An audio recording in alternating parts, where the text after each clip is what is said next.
Healthy food is not expensive, and I'm gonna prove it.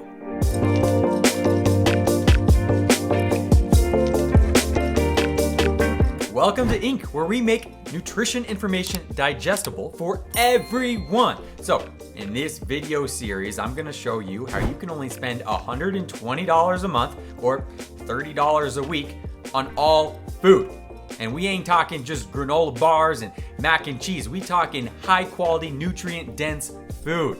So just like in week 1, I went to King Soopers, a very common generic Kroger branded grocery store. And this was my list for this week. We had 1 stalk of broccoli, 6 tomatoes, a cucumber, a lemon, 3 bananas, a bunch of cilantro, 2 carrots, a bag of brown rice, 1 zucchini, 1 handful of cashews bought in the bulk section, a can of chickpeas, a can of tomatoes, also a can of tomato paste, 1 can of coconut milk, some rolled oats, 3 onions, a box of pearl couscous, a tub of yogurt, plain yogurt, a tub of peanut butter, 3 to 4 chicken thighs, some rice paper, and a pack of frozen berries. Now, the grand total for this week's shopping list was $30.55. Got it right here. Boom. Oh, and keep in mind, I didn't include oil, vinegar, herbs, or spices into this list, okay? This was my menu for the week. I rotated between 2 different breakfasts, 3 lunches, 2 dinners, and a couple snacks.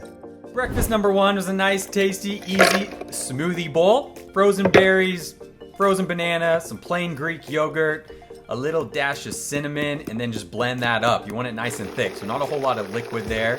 Okay, and then I just topped it off with some good crunchy peanut butter. Yum. This is a staple for me. Breakfast number 2 was an oatmeal, but we made it a little bit more tasty with sauteing some berries. So you just put these berries on a pan with a little oil, and it really creates a delicious compote. And you just top that off. If you haven't tried that before, please give it a shot. Yeah, oatmeal can get a little boring, so I also added some peanut butter to one of the days instead of the berries. Peanut butter and oatmeal actually go really well together. All right, let's move on to our lunches. Lunch number 1, at night, some nice tasty spring rolls. So I made a peanut sauce. You just add some peanut butter with half a lemon, some soy sauce, stir it on up, and then to get that consistency that you want, add a little bit of warm water. There you have it, really tasty. And then for the meat, we're gonna use some chicken thighs. So I just sliced that up and then began sauteing it with just a little salt, pepper, and oil. And then for the veggies, okay, we're gonna have carrots. So thinly slice those. Add some thinly sliced cucumber too. And then get some rice paper. Okay, rice paper, if you haven't used it, very easy. You just soak it with a little water, put it down. Then I put the veggies in the chicken with a little bit of that cilantro and top it off with the peanut sauce. And then just roll it on up. Really, really good. So I think I made a total of, 5, 6?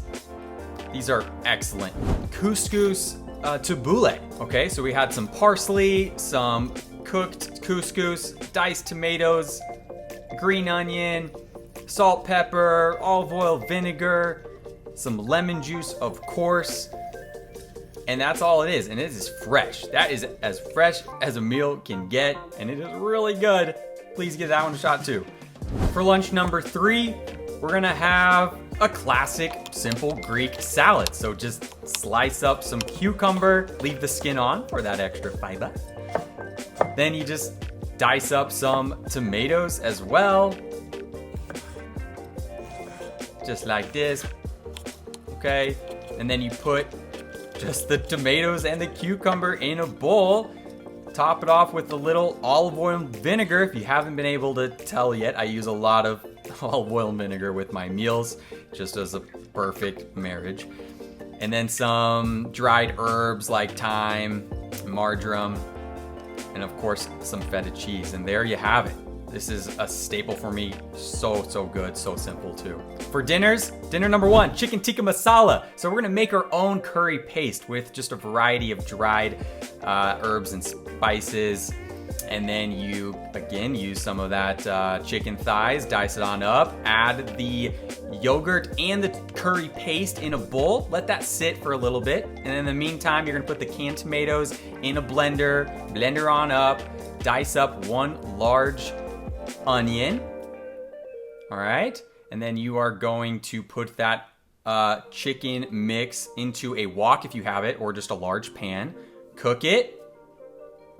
Remove from the heat, add those onions with a little bit more of that paste, and then that diced broccoli and the handful of cashews. And then you're gonna add the sauce back in addition to the coconut milk. Let it simmer, add the chicken back in, and there you have a pretty straightforward. There are some extra steps with that one, I will admit, but it's really, really good. Dinner number 2, okay, is a chicken fried rice. So you got zucchini, you got onion, dice it up, more chicken thighs. You're gonna start sauteing those onions and zucchini and then remove from the heat. Or you just have a separate pan like I did here while I was cooking the chicken and a little bit of those cashews at the same time. With some soy sauce, and then you have some brown rice. All right, you add that in. Ideally you add it in cold, and then you just pretty much put it all together. Mix it on up, add a little extra soy sauce based on your preference. Okay, you can make this in bulk. It's a great thing to store and have all week. Now for my snacks, we're gonna start off with some crispy za'atar seasoned chickpeas. So you just lay out those chickpeas on a pan, put it with a little olive oil, and then you just bake it at 350 for 40 minutes. Once it's done, you can then season it, all right? First add a little bit more olive oil, and then za'atar seasoning. If you haven't had this, it is so good. It's like foundation to Middle Eastern cuisine. It's really, really good. But I love this snack, and really simple, 2 steps. Okay, and then snack number 2 are some healthy cookies. So you're just gonna mash up an overripe banana, add some oats into there with some peanut butter, mix it all on up by hand. And then I didn't include chocolate chips in my list, but if you have some already in your pantry, please add those. Form them into little cookies, bake for 15 minutes at 375, and there you have it. So really simple, healthy cookies. And these also are good for breakfast too. Quick grab and go item. That was week 2. As you can see, once again, you can eat a very healthy, balanced way without spending a lot of money. So I hope you got a little inspired from this one. Thank you so much for tuning in. Next week, we'll go over week 3 of this $120 a month challenge. I appreciate everyone so much for watching and supporting this channel. Please like, comment, and subscribe for more content. Again, we are Inc. Nutrition, where we are all about mind, body, and food. Please, everybody, enjoy their Thanksgiving. Happy holidays, and we'll see you next time. Peace.